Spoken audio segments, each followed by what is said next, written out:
Many professors, researchers, think tank scholars, academics, and even members of Congress are confused about the subject of China.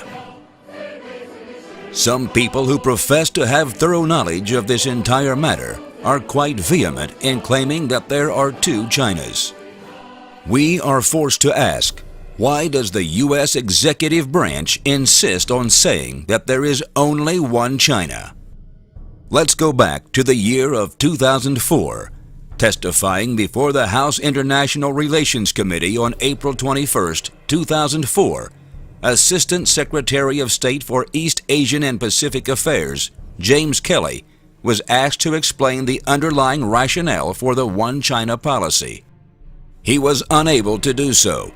Unfortunately, from 2004 to the present, no U.S. State Department officials have offered any further detailed remarks on this important issue. This is very puzzling to many people. In fact, the U.S. executive branch's insistence on one China can only be explained by reference to a branch of international law which is largely unknown to most civilians. That is, the laws of war and their subset, the laws of occupation. With no knowledge of this branch of law, most persons assume that the dispute over two Chinas arose due to the Chinese Civil War of the 1940s. However, this conceptualization of the subject is in error. More accurately, the Taiwan question must be understood as an issue left over from World War II in the Pacific. Looking back at the history of World War II, many of the so-called China experts seem to acquiesce to the idea that Chiang Kai-shek of the Republic of China could define the significance of the October 25, 1945 Japanese surrender ceremonies in Taiwan any way he wanted. At those ceremonies, CKS military officers said that the sovereignty of Taiwan now belonged to China and proclaimed Taiwan Retrocession Day. Under the laws of war, however, which include the Geneva Conventions, Hague Conventions, and other established international precedent, such an explanation is impossible. The surrender ceremonies only mark the beginning of the military occupation. The conqueror has the right and indeed the obligation to conduct the military occupation of conquered territory. To delineate any transfer of territorial sovereignty, a formal peace treaty is necessary. All military attacks, or at least 99.5% against Taiwan in the World War II period, were made by U.S. military forces. But General MacArthur delegated the administrative authority for the occupation to the Chinese nationalists under CKS. Japanese sovereignty continued after October 1945, since the San Francisco Peace Treaty did not come into effect until April 28, 1952. Notably, the SFPT designates the USA as the principal occupying power. With the above information, we can quickly make three important observations. First, beginning October 25, 1945, the ROC was only exercising delegated administrative authority for the military occupation of Taiwan.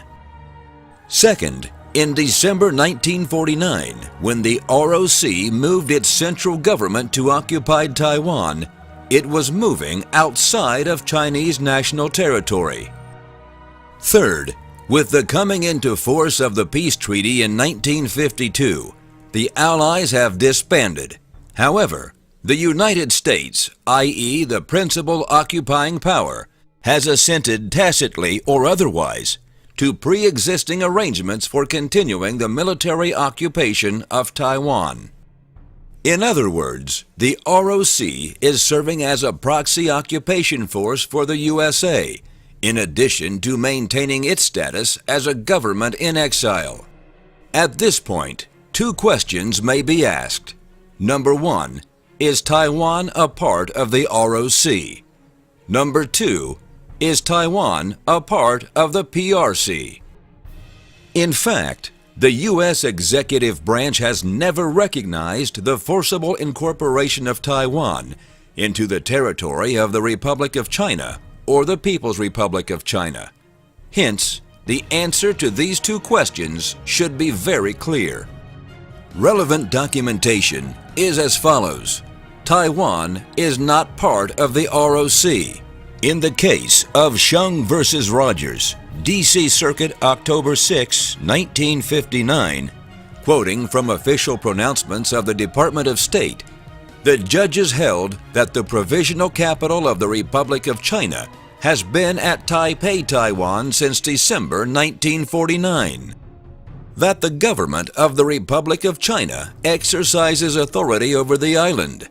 That the sovereignty of Formosa has not been transferred to China, and that Formosa is not a part of China as a country, at least not as yet, and not until and unless appropriate treaties are hereafter entered into.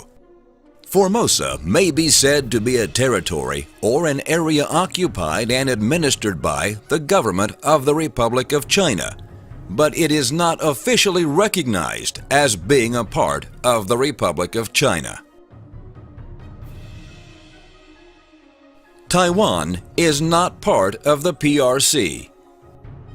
In the Congressional Research Service report, China-Taiwan, Evolution of the One China Policy dated July 9, 2007, the following points were made.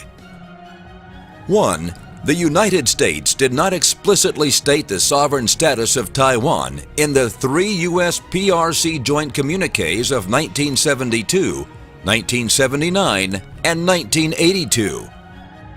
2. The United States acknowledged the One China position of both sides of the Taiwan Strait. 3.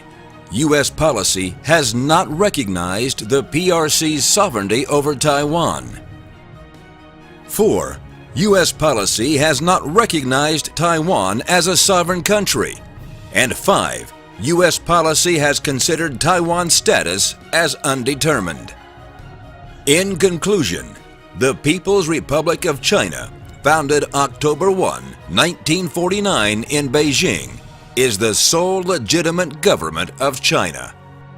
Taiwan does not belong to China, nor is it an independent entity.